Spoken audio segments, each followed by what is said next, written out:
Are the Milwaukee Bucks fraudulent? I think in the past, 3 or 4 games, they haven't been looking their best, and I've seen some issues that have been reoccurring issues in the past seasons for them when they were that fraudulent, team that we've seen, right? But before they won the championship, they had some of these issues, and I think it's starting to catch up to them. What are these issues that you're referring to? I mean, I think a big part of the issue is just Chris Middleton not being there. But when he has been there, hasn't looked that great. But I still want to give him some time, right? I still want to give the Bucks a bit of time. I've just been a bit worried with what I've seen. But because Chris Middleton is like that missing piece they need as a guy who can play, make, create his own shot, and just score the basketball. Because right now they have like Drew Holiday, I think, as the second option, and you don't really want him as the second option.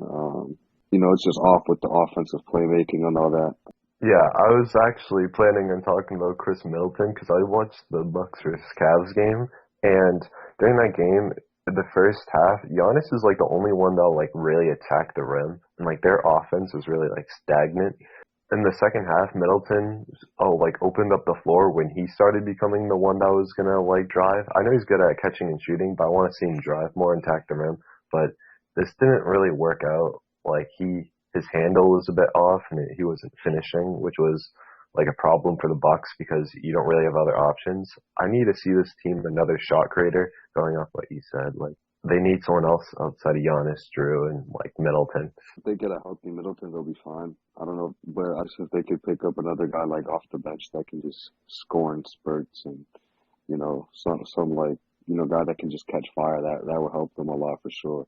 The other thing about the Bucks, which I like found the other day, because I was just looking at stats, and I saw that the Bucks like gave up 30 points like per game in the third quarter. Wondering like, wow, without Giannis and maybe like Brook Lopez, like their defense is like bad because they have a top 5 defense statistically, but like to give up 30 points in the third quarter, I think that's like among like the highest in the NBA. Their defense without Lopez and Giannis, it could be a bit rough, but I mean, you always have Drew Holiday, Javon Carter, like you have guys who can play defense. So I wouldn't be too concerned on it going forward.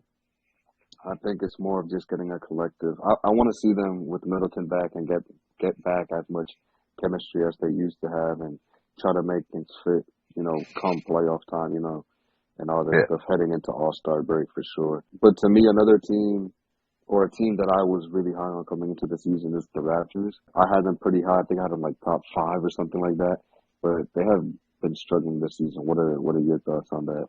So when I was going in my little dive for stats, and I noticed that they're bottom 5 in bench points, and I was wondering if you think that they should like get some better like bench scoring. Another thing that they can improve on is giving Scotty Barnes the ball more. I feel like he needs to be more aggressive, like we were talking about this other day. He needs, if he's a part of their future, he needs to have the ball more. So what are your thoughts on that? I believe offensively, like they have pieces, like they have OG, there has been inconsistencies. He did pick it up for a bit, but you just want to see him get back to where he used to be. And right now, Pascal is their best player, but you don't have like pieces that necessarily fit his game the best. If you did, then you would elevate the team. But also you have that young guy, Scotty Barnes, who he has a lot of potential, two-way star ability. He can be one of these two-way wings that can play really good defense. And, as his offensive game develops and takes strides, he could, be pretty solid on that end as well. I do agree. I think if he's your guy of the future, I think he should be getting a lot of touches because I think as his game develops and as his game, progresses, he could be a big part of them taking the next step in the next week. Even though he is like a second-year player, I think the sooner and the quicker they, let him do more and he starts being less passive and starts to look for his own shot more, I think the Raptors can start to elevate as a whole. The trade that we had earlier this month, Kelly Oubre to Toronto, I think it was like Kelly Oubre and like Nick Richards for Kem Bird, Thaddeus Young, and like a first. Hot trade, by the way. How beneficial do you think that would be? I think it would help in a sense because you get somebody like off the bench, really shoot the three.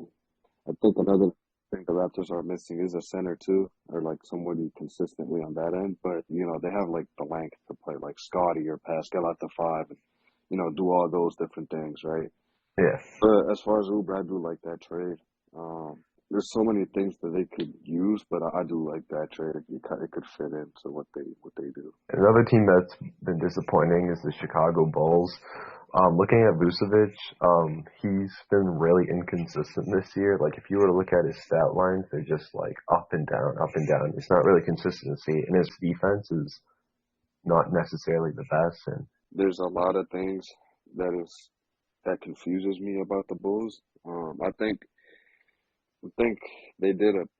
I don't think when they went into free agency that year where they had went for DeMar and traded for Vooch during that off season.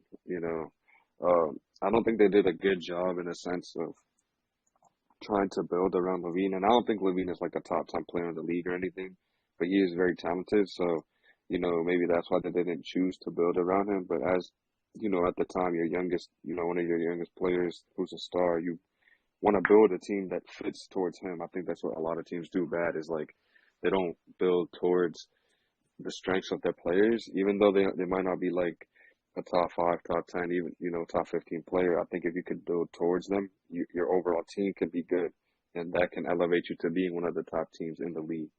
Um, but with that being said, I think, Vucevic, he doesn't fit this team at all because I feel like the Bulls are missing a rim running, defensive minded center who can block shots, set screens, and just roll, right? Not need too much. And then DeMar DeRozan, I mean, he makes it work with Levine, but it's still not like the most ideal fit together. And yeah, I think missing Lonzo is also a big part of why they're struggling. He's such an important piece to this team, and he actually fits Levine nicely. But it's like he might not even play this season. It's like what's going on in Chicago? Like I don't know. They got to pick a direction. They just got to stick to it. I feel like it's really hard to go for like win now because I don't know what team will take Vuce, what moves they can make to be like contenders. Like, would you just rebuild if you're the Chicago Bulls? I mean, I look into it. Obviously, it's like the NBA is not as easy as a 2K game, so um, I don't know if they're gonna take that right away. But I think there is like some players that are unhappy, and I think DeRozan, is a player that could leave, and I don't think he's a free agent this season, but like next off season. So I think he's been a bit unhappy. There's been a lot of some chemistry issues in the locker room for sure. So we could see one deal get done, and maybe this deadline. Maybe they choose to go full on blow it up. Who knows?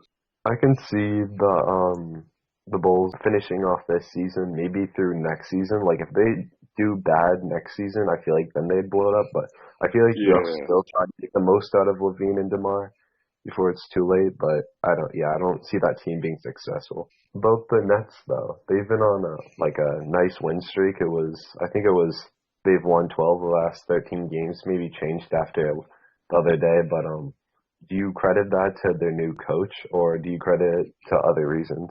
I think it's a mixture of both. I think sometimes in the locker room you need a change. You just need some change. Someone who you can listen to, someone who can run the locker room. I think we've seen it with the Celtics when they let go of Brad. Brad was a fantastic coach.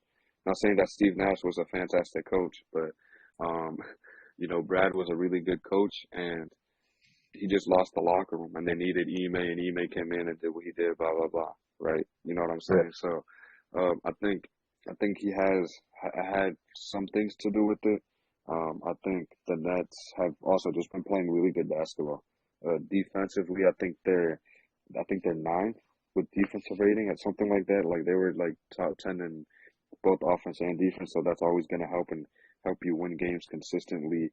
And I think um, you know, Joe Harris has started to shoot lights out. They got Seth Curry back in the rotation.